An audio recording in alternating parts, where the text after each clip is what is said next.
여러분, 우리가 2주 전에요, 이 성막을 세우라라는 주제로 이제 말씀을 나누었습니다. 그런데 오늘은요, 이 출애굽기 30장 말씀을 통해서요, 내 안에 거룩한 성막을 채우라라는 제목으로 함께 나누려고 합니다. 여러분, 성막의 가르침은요, 마치 천지 창조의 6일과도 비슷합니다.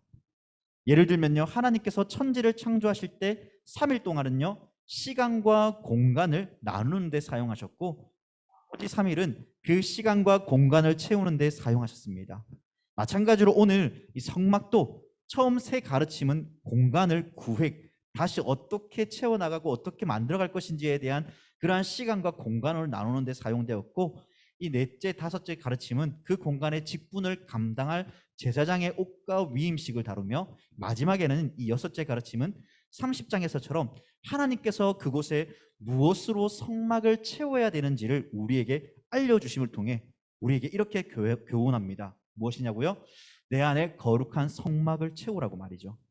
그러면은 우리로 성막 안에 무엇을 채워야 되는지 우리가 한번 1절 말씀 보도록 하겠습니다. 1절 말씀에요, 이 성막을 채우는데 무엇을 채워야 되느냐면은 이 분향할 제단을 만들지니 곧 조각목으로 만들 때라고 말합니다. 우리 안에 무엇을 만들라고 합니까? 분향단을 만들어 채우라고 합니다. 여러분들도 잘 아시겠지만 이 분향단이라는 것은 말 그대로 향을 태우는 제단입니다. 게다가요, 이 3절과 4절 말씀처럼 순금으로 싸고 금태를 두르며 금고리를 만들게 하므로 이 분향단 또한 구별되어진 거룩한 기구임을 말해줍니다. 이 순금과 금이라는 것은 거룩의 상징성입니다. 이 분향단은 이후 고리에 깨어 맬 수 있게 되는 것처럼 이것은 어디를 가든지 이동 가능한 그러한 성막이 된다는 것이죠. 분향단이 된다는 것입니다. 그리고 이어서 6절은 이렇게 진행합니다. 그 제단을 증거계 위 속죄소 맞은편, 다시 말해 증거계 앞에 있는 휘장 밖에 두라고 합니다. 그 속죄소는 내가 누구와요? 너와 만날 곳이라고 말하며, 우리 안에 분향단을 만들어 채워야 되는 것은 결국 하나님과 만날 수 있는 그 은혜가 주어지기 때문에 우리 안에 그 거룩한 성막을 채워 나가야 되는 것입니다. 그리고 7절 말씀에 이렇게 이야기하죠. 아론이 아침마다 그 위에 향기로운 향을 사르되 등불을 손질할 때에 살을 찌며 분향단에 타오르는 제사를 통해 피어나는 용기에 속죄소에 찾아오실 여호와를 임재를 가리키고 있습니다. 여기서 우리는 여호와께서 과거 이스라엘 광야에 이르실 때에 이스라엘 백성들을 낮에는 무엇으로 인도하셨을까요? 구름 기둥으로. 밤에는 무엇으로 인도하셨나요? 불 기둥으로 인도하셨습니다. 때로는 시내산에서 자욱한 연기가 가득함을 통해 여호와께서 이스라엘과 함께하는 그 임재의 가시적인, 다시 말해 눈에 보여지는 그 표현임을 나타내고 있습니다.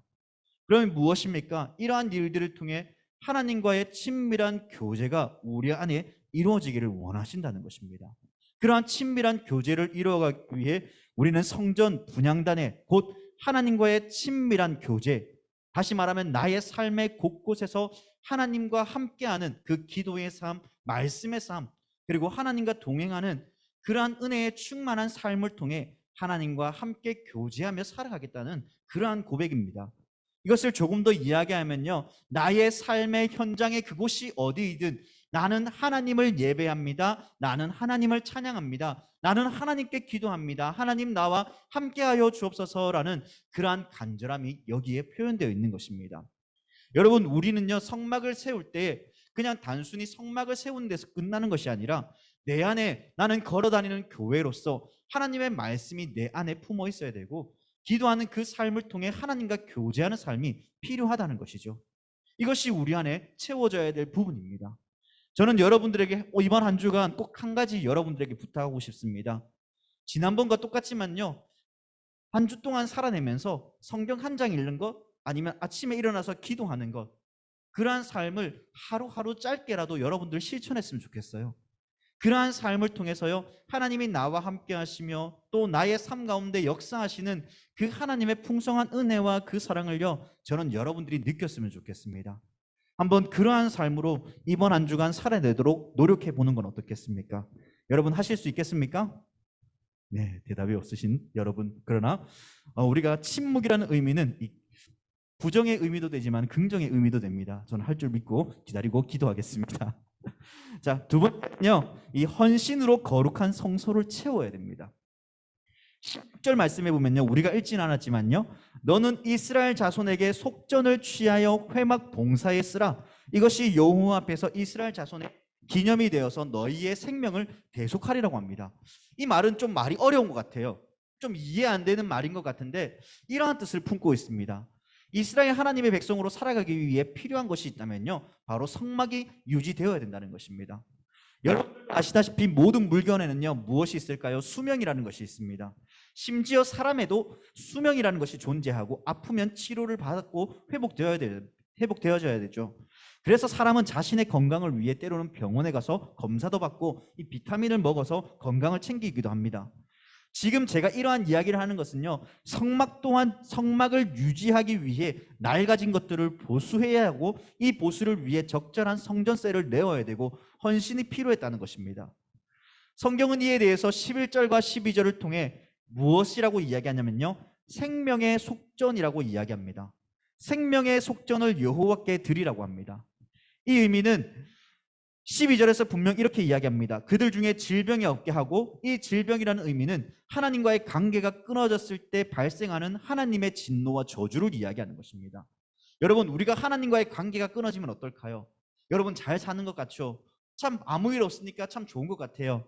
그런데요, 이러한 관계가 끊어지면 끊어질수록요, 우리는 하나님의 사랑으로부터 멀어져 갈 수 있습니다. 물론 하나님은 우리를 동일하게 사랑하시지만은 하나님께서 나를 사랑하시지 않는가, 이러한 고민들이 쌓이게 되고요. 하나님에 대해서 우리는 부정하게 되고 하나님을 믿지 못하는 그러한 신뢰의 관계가 깨어진다는 것입니다. 이스라엘 백성 또한 하나님께서 그들을 인도하셨음에도 불구하고 어떠하였습니까? 하나님께서 그들을 버리셨다라고 이야기합니다. 왜 버리셨습니까? 거짓된 우상을 섬기기 시작하였고 하나님의 뜻이 아닌 사람의 뜻에 따라 살아가기 시작했기 때문이죠. 이러한 일들이 발생하면 곧 우리는 거룩한 백성으로서 끊어졌을 때 어떠한 일이 발생합니까? 하나님의 진노와 하나님의 저주를 당하게 된다는 것입니다. 곧 이방 나라들을 통해 고통을 받았던 이스라엘 백성처럼 우리 또한 그러한 삶으로 나아갈지 모릅니다. 심지어 하나님의 백성으로 살아가야 될 그들이 하나님을 알지 못하는 사람들과 똑같이 죄짓고 거짓말하고 우상 앞에 절하고 그러한 삶에 나아갔을 때 결국 하나님의 진노와 저주가 그들을 통해 받아야 됐다는 것이죠. 어떠한 나라들요, 이방 나라들을 통해 당해야 됐습니다. 고통당해야 됐습니다. 결국 하나님의 백성으로 온전히 서지 못하면은 하나님의 진노가 그들에게 임한다는 것입니다.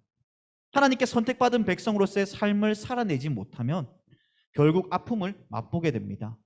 그러나 이러한 것들이 고통이라고 느껴질지 모르지만 세상 가운데 그것을 참고 견뎌내며 하나님의 백성으로서, 하나님의 자녀로서 온전한 삶을 살아갈 때 우리가 누리게 될 은혜의 복, 곧 하나님의 나라에서 누리게 될 그 영원한 기쁨과 그 영원한 복을 감히 비교할 수 없을 만큼 우리는 크나큰 것을 누리며 살아간다는 것입니다.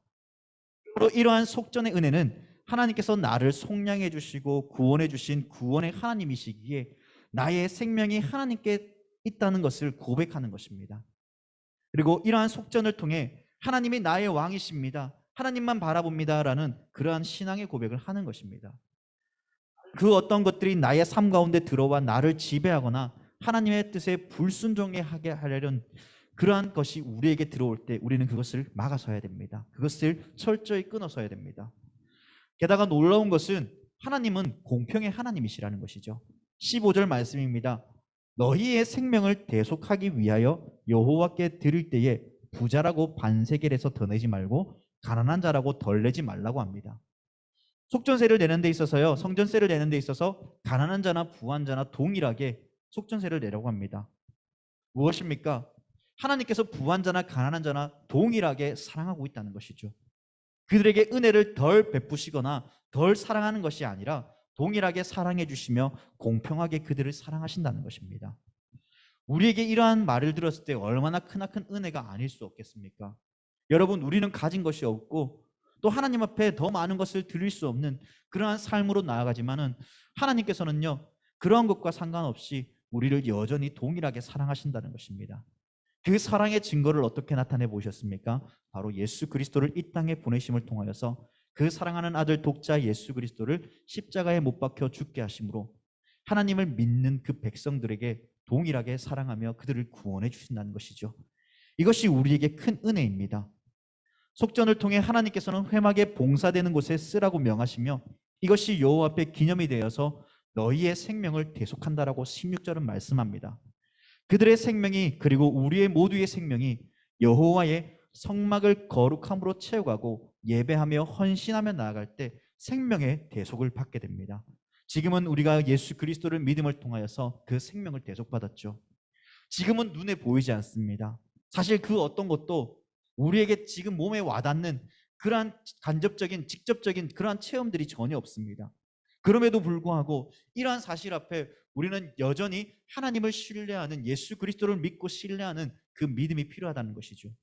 그것을 위해 우리 안에 거룩한 성막을 세워야 되고 채워 나가야 됩니다. 그 생명을 채워 나가기 위해서 분향단, 다시 말해 하나님 앞에 예배하며 하나님의 말씀을 읽고 기도하는 찬양하는 그러한 삶이 우리 가운데 있어야 됩니다. 그러한 삶이 회복되어짐을 통하여서 우리의 삶 가운데 각자의 삶 가운데 하나님께서 찾아와 주셔서 은혜를 베풀어 주신다는 것이죠. 이러한 봉사와 헌신을 통해 하나님의 성막이 거룩해지고 낡은 곳이 회복되어지며 우리의 신앙이 다시금 일어날 수 있다는 것입니다. 여러분, 우리는요 걸어다니는 교회입니다. 걸어다니는 교회로서 우리의 교회가 무너지면 안 됩니다. 우리는 하나님 앞에 늘 말씀을 묵상하고 읽고 기도하는 그러한 삶이 필요합니다. 그래서 선생님들이 여러분들에게 가끔씩 성경 말씀을 보낼 때도 있고 또 여러분들이 보이지 않는 그곳에서 눈물을 흘리며 기도할 때도 있습니다. 왜입니까? 그러한 삶을 통해서 여러분들이 하나님과 더욱 가까워지기를 원하며 하나님과의 그 관계에서 끊어지지 않고 영원한 하나님의 나라에 함께 나와 함께 기도하며 예배하는 그 나라를 함께 소망하기 때문이죠. 여러분, 그러한 삶을 소망하며 나아가는 그러한 믿음이 우리 가운데도 필요합니다. 다시 한번 말씀드립니다. 우리는 걸어다니는 교회입니다. 걸어다니는 교회로서 우리 안에 하나님의 말씀을 채워 나가야 되고 또한 찬양이 채워져야 되고 기도가 채워져야 됩니다.